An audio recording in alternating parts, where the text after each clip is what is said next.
Welcome to The Favorites, the podcast, part of the Volume Podcast Network. I am Chad Millman of the Action Network. Today, I'm joined, as always, by my co-host, my companion, my compadre, my BFF, professional bettor, Simon Hunter. Hello, Simon.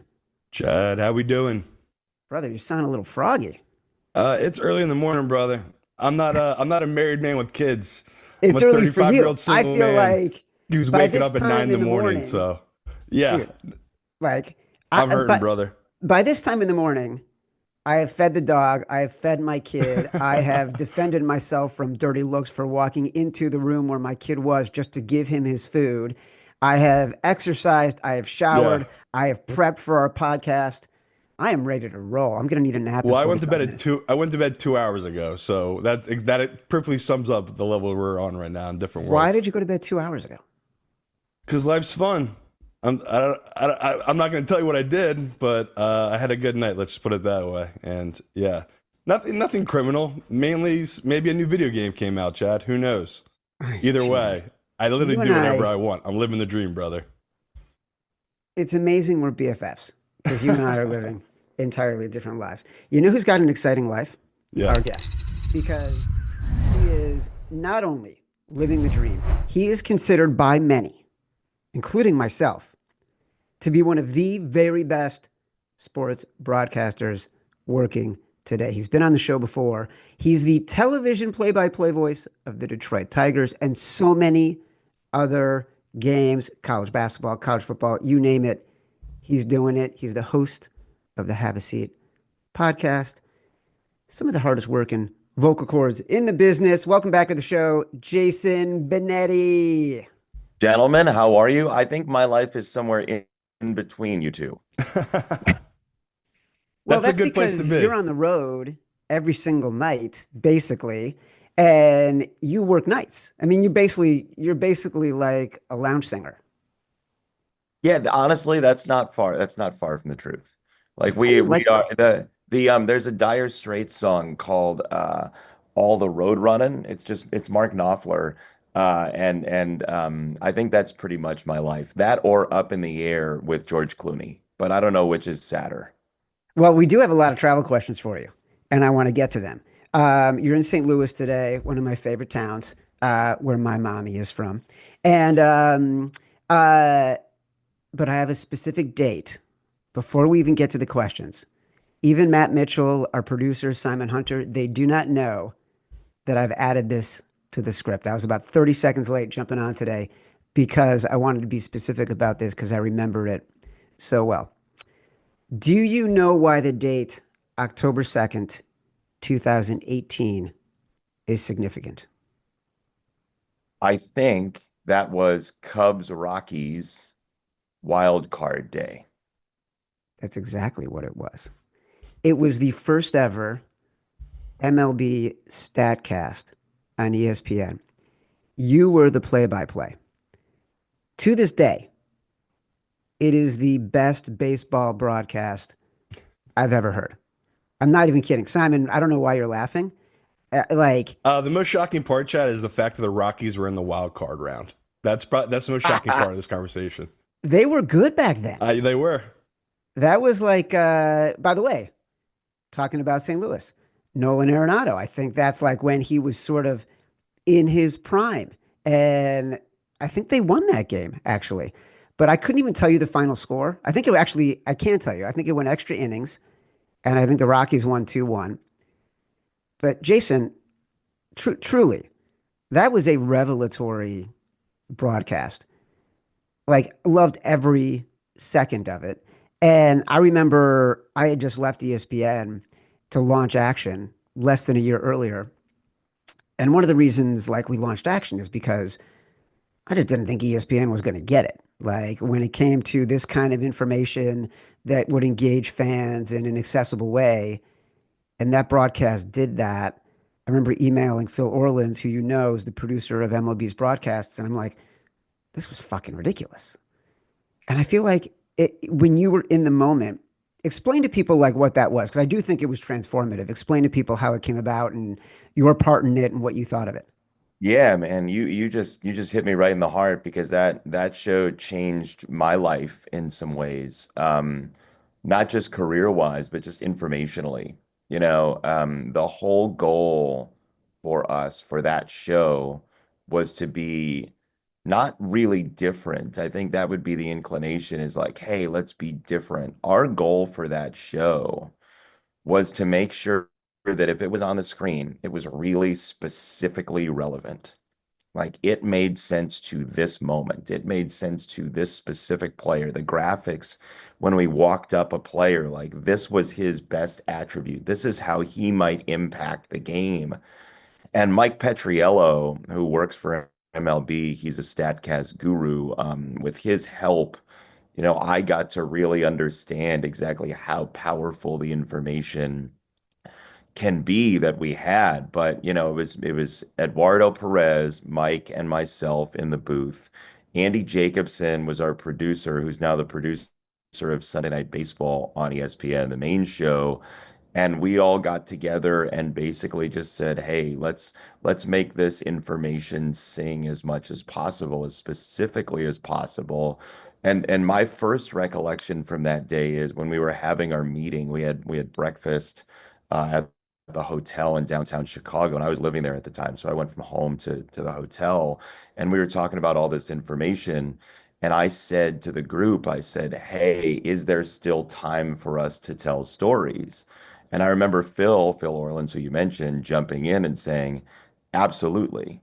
Like that should still be a part of this show, but the information is different." And it just kind of jigsaw puzzled in for me at that point where it was like, okay, we are using stats in the most muscular way possible while also keeping the joy of baseball. And I remember distinctly, shoot, I don't remember who the player was, but I remember late in that game, we put up sort of a Trivial Pursuit pie piece, like a whole pie of underneath a player. It was a specialty graphic they had built for us for his directional outs above average.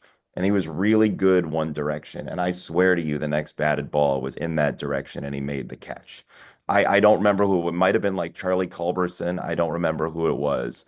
But I just kind of looked at Mike and he looked at me and Eduardo and I are laughing. And it was just like, oh man, we have fully unlocked the potential of what baseball on television might be. So yeah, that was an amazing night. We didn't we Mike found a place for us to eat and it was like the wrong direction. Like we went further north instead of south back to the city and we were all making fun of him and like but we didn't care. Like I swear to you I was up until 4:30 in the morning just buzzing on the high of teamwork. Did you have a lot of experience or interest in that kind of information before that game? We kind of had a dry run by doing the home run derby. I think 2018 was the first time we did the derby. So we hadn't done a game. You're exactly right. This was the first time we rolled it out in a game broadcast, but we did the derby. And I want to say 2018 was Washington. I want to say it was Nats Park with Bryce Harper and his dad just piping in fastballs like over and over and over again to the point where they were like, "You're cheating. You're throwing too many," whatever it might be. But so we did that and we could kind of get a feel for what the information might be. And so I had been able to kick the tires on Baseball Savant and get to kind of learn for myself over the course of the season in preparation. But then when you see it in play and you see how like heat maps can show you exactly what might happen in a game off a pitcher's hand based on specific matchups, it's intoxicating in so many ways. And also we had what I remember as like a 14 inning game. But we got off the air and I wasn't looking at social media, but we got off the air and I remember people being like, "Well, that went well." And I was like, "Oh, how well?" And then I looked at social media and it was like, "Do this more. That's the best thing ever." And like, the concept allowed us to be able to do that. But we also happen to have in the booth two analysts who are virtually egoless. And so Eduardo and Mike can, it wasn't like, "I think this camp and I think that camp." That's not the point. Like, that is the really overly basic way to do a show like that, it's like, well, I'm here for analytics. I'm here for baseball. Garbage. That's garbage. That's not how this works. How it works is you take the information, you funnel it to a player, they tell you how it hits them. We then ask follow-ups to the person who's kind of the information guy, and they talk to each other like human beings. But I think that's why, if I don't want to put words in your mouth, Chad, but when you said like ESPN might not get it, I feel like if you were doing that as sort of like a hot take show, it would devolve into just yelling at each other about who's right. And that's entertaining for 12 seconds, but not 12 innings. Do you feel like one of the topics that comes up often, I get asked this all the time, and I'm sure people ask Simon about this too, is that kind of statcast. It's really one nuanced piece of language away from being a gambling cast. And I'm asked all the time, do you think that gambling will be a regular part of broadcasts? My answer is usually no, because I don't know that there's a big enough audience of gamblers that it's worth incorporating it for the people who aren't gamblers.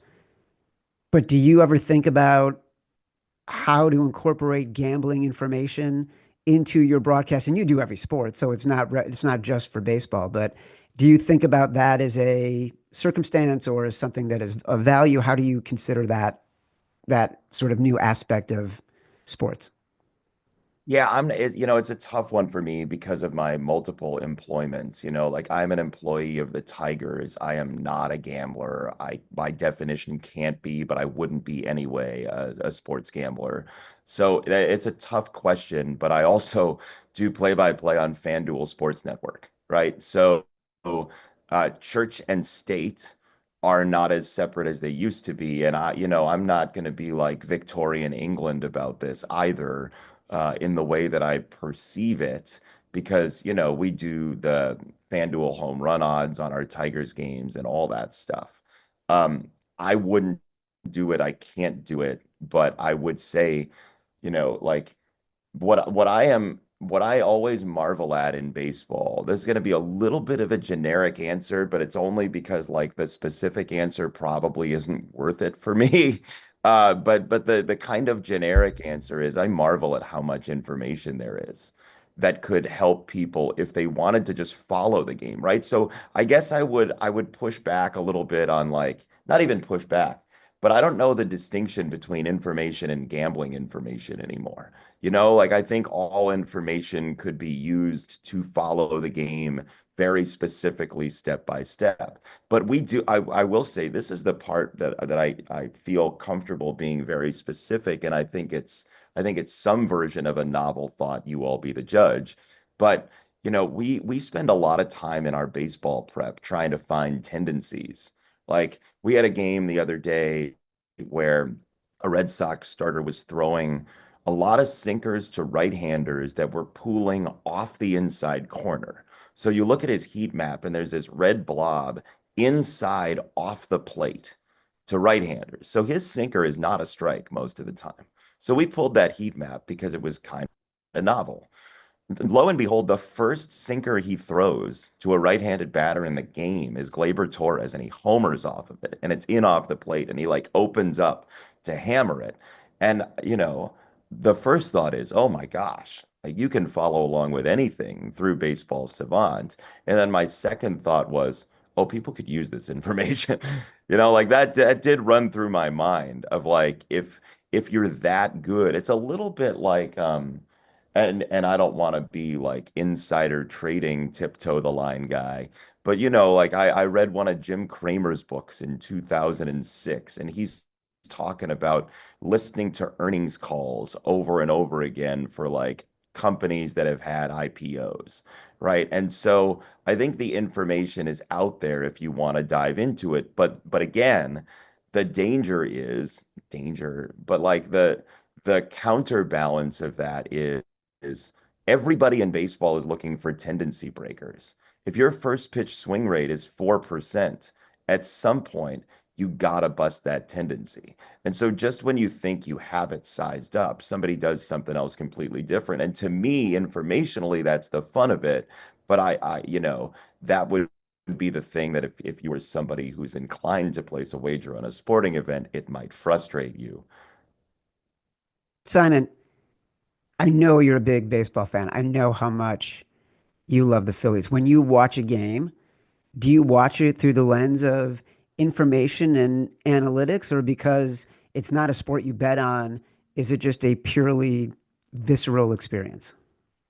I mean, I do bet it, I just don't bet it professionally. So like Right. if I'm getting good info, I'll always take a position, but it's also like last night, perfect example as a Phillies fan, it was an easy bet. They're playing the Rockies. Okay. They open minus, I believe, 250. And I say to myself, I'll wait till it's live. Hope the Rockies get up one or two. Sure enough, I think it was the third or fourth inning. Rockies are up 3-2. Take a position on the Phillies at a plus number. I think they end up winning the game like 9-3, Chad. So it's just those type of things I'll take positions on where the Rockies are so bad and you know the pitching tendencies. And right now, the Phillies are going through an issue with their bullpen. We had a guy basically tested positive for who knows what, but it's funny where the market moves off of that, where the Phillies are a travel day. They're going to the Rockies, play Colorado, and that number is usually minus. The Rockies are probably the worst team in baseball. The usual number is minus 300. And guys I know who don't even bet, they know how bad the Rockies are, so they'll bet on that game. So that's the type of thing where I think back in the day, that guy never bet, and that to me is the biggest difference now with, especially what Jason's talking about, where like I like that Jason's not out here acting like he knows what he's talking about when he works for a gambling company, where he stays in his lane and he does it because it's part of his job. If they're like, "Hey, Jason, give it out a home run guy," he'll do it. I mean, he watches the game, he knows what he's talking about. He's just letting people know, like, I don't do this for a living. I'm just doing this it's part of the job.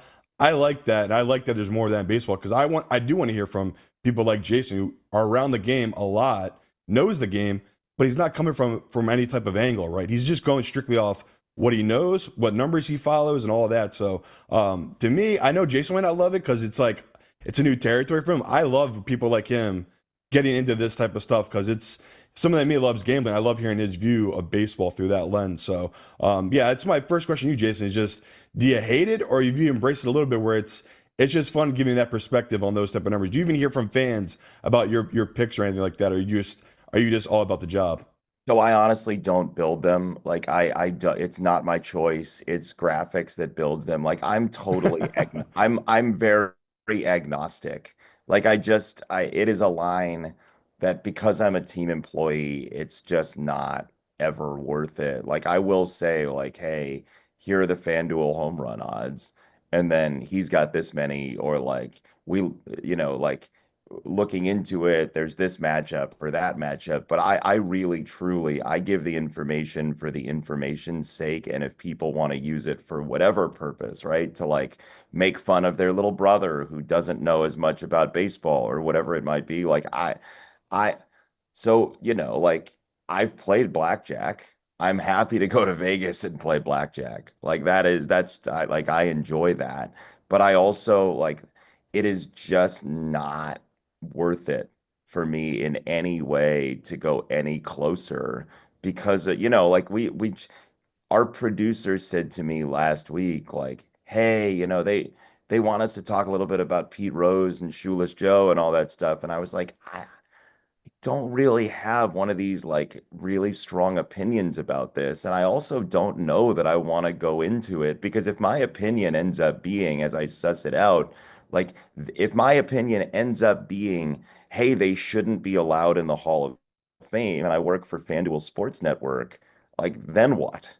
Right? Like then what? So, it's interesting because I'm a team employee and our games are aired on FanDuel Sports Network. And I think, like, to your point, Chad, I think there's an alt cast out there. Like, I really do think there's an alt cast, and teams have tried it. Teams have tried it for sure. Like, I know they tried it in Chicago, like a specific gambling cast and Yeah. things like that. And I think you just have to figure out exactly what the rules are that are going to keep you employed. Like the only thing that stops me from, having a very open conversation is I'm a team employee and I cannot bet on baseball. Cannot, will not going to happen. You guys had a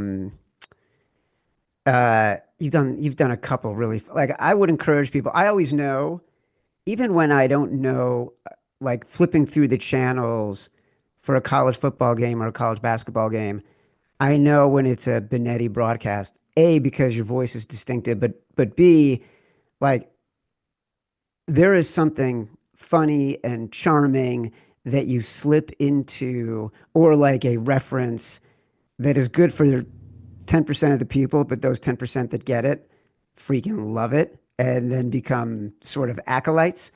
Um, you've done this with the Tigers broadcasts, a couple of which have gone a bit viral. One, I think, was you basically called an entire inning or a half inning um, as if you were golf announcers, right? Explain Sure. sort of what happened there.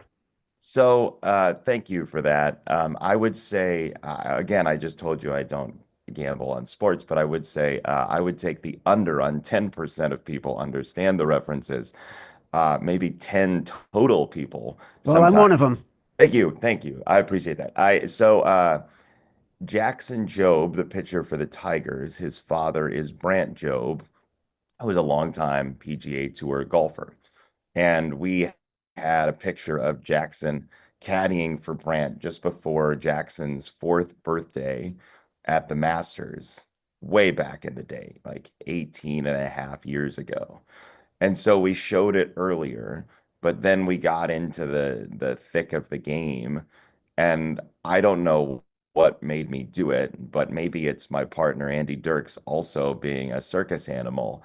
And so I just started, as a golf person, and he came right with immediately. And then we did it for, I don't know, a minute and a half, 2 minutes, and then broke character and then told the Jackson Jobe golf story again. And there was a time in my life where that would have just been the whole thing, right? Just because it's fun to be golf announcers and it's fun to laugh and enjoy life. I do, as an aside, I do think it's pretty funny when people tweet at us like, "You're laughing so much. Stick to the game." Like, dear sir or madam or whomever, I'm sorry you're miserable. Sincerely, us. Like, imagining when you're 8, imagining a world where somebody writes into you and says, "Laugh less." That is, it's like you're reading The Grinch That Stole Christmas, like that's like what's going on there. And so I think those are entertaining. But the reason we did it is because of Jackson and his story. And what I was going to say is there was a time in my life where we would just been really indulgent and done the golf voice because it's funny, and he and I are a little bit like Will Ferrell and John C. Riley and Step Brothers, but it was about the kid and it's about his story, and so I think that kind of helped it land. Have you've been with the Tigers now? This is your second season. Of course, you were with the White Sox for many years before that. The favorite team of Pope Leo the 14th. Um, what's it like? And you're a Chicago guy. How are you enjoying Detroit? How would you compare it to a Chicago baseball experience? Well, I thought this was going to be a Pope question because the Pope lived for a while. New Pope lived for a while, like 4 blocks from where I grew up in Homewood, Illinois. So my text thread was exploding from my high school friends and I that day when we found out. Like, there's a picture of new Pope at Aurelio's Pizza on the South Side, and like he knows to say, "Hey, use the old oven at Aurelio's Pizza." So we were doing like the whole like, I wonder if the Pope's ever been to Chuck's House of Magic, or like, did he get his T-shirts made at Nick Snacks, or like all of this stuff, right? South side of Chicago, suburbs stuff. So yeah, I thought I was going to go there next. I was going to oh, ease you you were. in with a question about Okay. All Detroit. right. So here's the answer. I'll give you the answer about Detroit. Uh, Detroit is an amazing sports town. Like, I knew it when I went there. I'd been there for You picked a opening good day time of to the go, White. though. You have to admit. You Totally. Yeah. Totally accurate, very accurate. Like when the town is like buzzing over Lions, Pistons, Tigers, when for so long it was the Red Wings that were propping up the town, you're like, oh, this all could go right all at once very soon.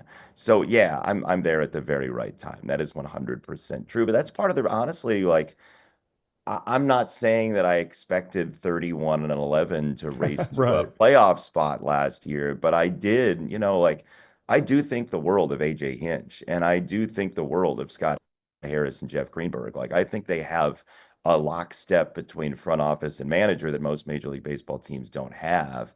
And, there was a time where I think people thought AJ Hinch was going to be the White Sox manager, in part because his signature was on the Tony La Russa welcome graphic that the White Sox did. So like that was a thing. That was a very public thing that he was being courted in part for that White Sox job.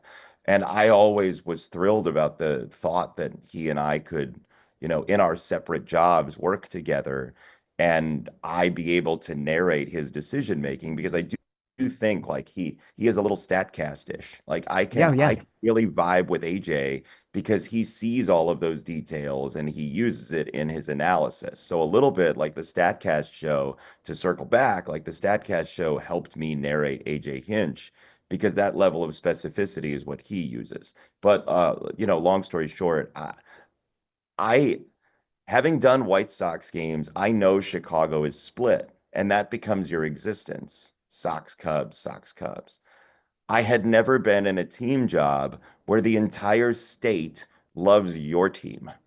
And that I should have known was coming, and I did know was coming. But until you don't have people walking up to you and saying, like, I'm a Cub fan, but, or I'm a Cub fan and I blank you, right? Like, you don't realize how valuable it is to have an entire state behind a team. When we were in Chicago, we had an event for the show in Chicago at Joe's on Weed, the last weekend in March, and we were all going down there. And I was going to hang out with my family on Friday night, and Simon, who was relatively alone, I don't really know what happened that night.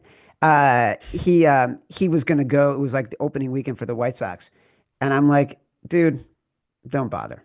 You're not going to the South Side to be in a stadium where it's going to be freezing and there's going to be 8 people there. Like it's just a different experience. I said if the Cubs were home, you'd go to It is great Wrigley. food, though. I will say, Rate Field has great food. That is definitely something I would stump for. Is some of the better food in the Yeah, but league. when you're cooking for 8 people, it's easy. I will tell you, I have never cooked for 8 people in my life because one sometimes is a stretch. Yeah. So, but here's my question about Detroit, because last year they had that crazy run, and AJ Hinch, like I feel like that could be the perfect marriage of broadcaster and manager. But whenever I think of some of the best movies are baseball movies where the team goes on that run through June, July, August, right? And they sort of have the great montage. Think about like every major league, right? Yep. What is it like when you're in that? Like, does it feel like it's sped up? Do you feel the momentum every single day? How does that energy manifest itself for you? Yeah, it's interesting because that montage that usually starts somewhere near mid-season. And this mid-season, the Tigers traded away Jack Flaherty and traded away Mark Canha and Carson Kelly and Andrew Chafin and others. So it was that, exodus that you're used to when you are playing for the long game. And so on the last day of July, little did we know it was a plot point, but it was like a red herring, right? It was in there as misdirection was the trade deadline. And so there wasn't that slow build. It was just like one day you're not, and the next day you are. There was a glimpse right before the All-Star break when they beat the Dodgers twice in a row on two straight walk-offs. But until we got to August and they got super scalding hot, we didn't know. I don't think any of us knew. And it also required that a couple teams really fade. I mean, Minnesota had to fade to let the Tigers back in. And that happened. And Seattle didn't play, outsized baseball either.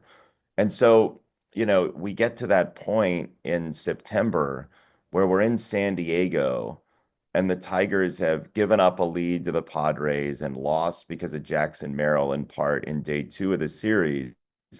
And then maybe that was day one, but then Parker Meadows hits this no, that was day two because Parker Meadows game three to avoid a sweep hits this grand slam in the ninth inning off the Padres closer. And I- like none of us knew it was coming. And I had to recalibrate. Like on the walk back to the hotel, I was going separately from the team because of college football. On the walk back to the hotel, I remember thinking to myself, I'm not going to be surprised again. If they're going to do this, like I am going to be on it from Jump Street, expecting that they're going to do this. Because if they do make this comeback, and this was 30 days in advance, but that grand slam, I was on it, but I wasn't expecting it. And those are separate things. And I think this team felt the same, that they were doing some things, but they weren't expecting to win. And Spencer Torkelson actually just told us this on the podcast the other day. Like, this is the first team he's been a part of in pro ball that he's felt like they come to the ballpark and they expect to win. And I think there's a difference. And so in the way I did my job, I just started expecting fully the unexpected. And that is a recalibration. And so that was really valuable and important because then there were all these moments and I was like, okay, when's the next one? When's the next one? When's the next one? When's the next one? And you almost have to do it like that and not be disappointed if it doesn't come, but just thinking like, all right, we're going to drill this one now because they're going to do something. And lo and behold, they did something over and over and over again. But does that just make your Yes. call different? Is that like that? What does that look like? Yeah, it looks like um, Robin Ventura told me when he was the White Sox manager my first year, we were at dinner and he said some version of, I've told writers before, try one game. Not even in like this is going to sound like he was like ripping writers or something. He didn't mean it at all like this. He just meant it as a thought exercise. For one game, really lock in on every single pitch. Like really lock in. Like don't look at your computer, don't write something, don't talk to the person next to you. Be eyes up on every single pitch. You're going to be exhausted. And that was ringing in my ears as this was going on because I'm like I think I'm an attention payer, right? Like I think I'm watching the field most times and I think I'm locked in most times, but I'm also talking to my partner and sometimes there's a pitch that comes where we're in the middle of something as the pitch comes. That's okay. You're a baseball announcer. I shifted last year as much as I humanly could to like this pitch is meaningful, that pitch is meaningful, and that is not sustainable from April to July. It is not like you just can't because at some point you become over serious. Like last night, as we're taping this, the Tigers were down 11 to nothing, and Tomas Nido was pitching. And we did a bit on the air where Dan Petrie convinced me to believe that a comeback was possible because I basically said, like, I'm under no obligation to tell the people at home that the Tigers are likely to win this game. And he was like, ah, oh, come on. And then there were two hits in a row. And I said, well, great. Dylan Dingler's the tying run next time he comes up. Right? Like, you just can't pretend that every pitch matters until it does, though. That's the fun about baseball. It's a little bit like a Bugatti, right? You go 0 to 60 real fast, and that's the way that felt. The Matt Mitchell, our producer, who you graciously hosted at a Brewers Tigers game earlier this season. I thought that was a class act. His favorite call of yours was 2022 college football, TCU at Baylor. TCU has the ball. They're down two with 22 seconds left. 3rd and 7, Baylor 26-yard line, a 43-yard field goal attempt with no timeouts for TCU. If they lose a shot at the college football playoff. Can you tell our listeners what happens next? Oh, so Yeah, I almost like get emotional thinking about this moment because, and that's so cheesy, right? Like it's a sports play-by-play call, right? But it's everything you want in a team concept emotionally. So like those big moments where a play-by-play person yells and it's just the play-by-play announcer and it sounds like, whatever, like it sounds great. But when you do it together, it just means a lot, because that you've kind of it's like a great scene in a movie that you build off of each other to make sure that you're both feeling the emotion of it. Like I have some actor friends who've told me, like when you see two actors sitting at a diner, right? And the camera is over one of their shoulders, it's not always that second person is in the scene as the person who's talking is looking straight forward. They might be doing that alone. I've had actor friends tell me that they respect most the actors who will sit opposite them and give them the emotional reaction for them to feed off of so they can have that real human concept. That is this. So uh, TCU runs the ball without timeouts to set the ball up in the middle of the field.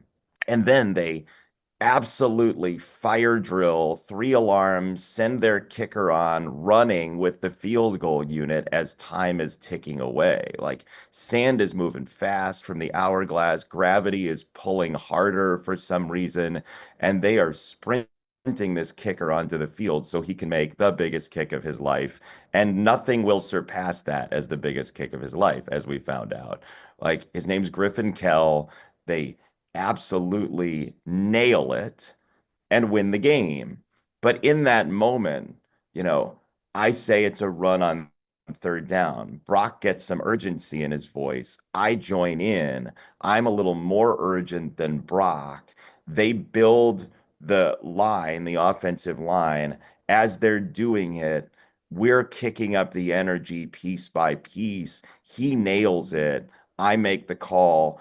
Brock jumps in and says, wow, and then says, I don't believe what we just saw, or some version of that. But it was every level that they went to, almost like a menu at a Buffalo Wing restaurant, where it's like, oh, there's this many chili peppers. No, no, no, no, there are this many chili peppers and this many.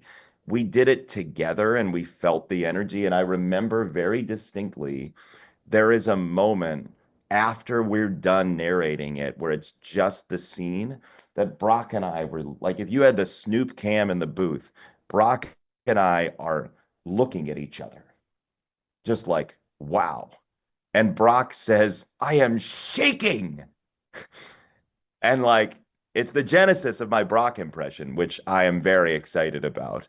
But like, everything is a little extra emotional in that moment. And then you have a guy who is so good because he's done a lot of talk radio. He's so good at getting the emotion out of moments. And I think that was our first of three seasons together. And that was the moment that I think we would both, and our entire crew would look fondly on and say, like, I think that's kind of when we hit the pocket. Uh, I mean, the way you just described it, I can't wait until the show comes out and we actually match it to the audio. It's going to be awesome. So you're in St. Louis. You travel constantly. You do every single sport. Like because I watch every Bulls game.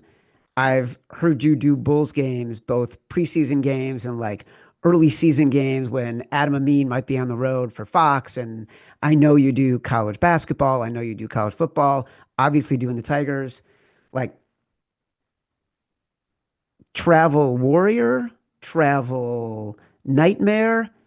Do you subscribe to the theory that you get paid for the travel and the rest is fun? How do you manage the travel? Where do you never want to go again? Oh wow. Hat tip to the Trailblazers, by the way, for giving me 5 games this year and letting me stay on the NBA circuit. So because I did enjoy it a great deal, and they just a very small nod to them. You talk about the StatCast show. What they do with Tom Haberstroh reminds me a Right. lot of Yeah. Petriello. And so I felt very much at home just bringing it full circle with what they do, that I can probe the depths of Tom when I fill in for Kevin, who has been so super generous to me. But place I never want to go to again is an absolute trap, because if I go back there, they will remind me of that, right? My first year doing minor league baseball, I was with a team in Salem, Virginia, where our parking lot was where Borat went to the rodeo. Uh, so I was with this team in Salem, and our first road trip, we went to Northern Virginia. It's a team that's now defunct. They've moved.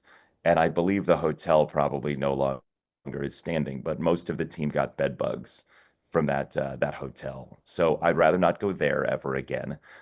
Thanks for that. I'd also rather not go to the hotel in New York City during college basketball season this season, where the fire alarm went off 4 times in a 2 hour span. And I, I swear to you, I was on the 742nd floor.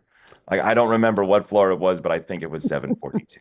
So yeah, no thanks on that. But I had a couple announcers, and I actually felt this way too, say to me, like older announcers, really revered announcers say to me during COVID, if they never let us travel again, this once we were traveling once more, if they never let us travel again, I would have quit.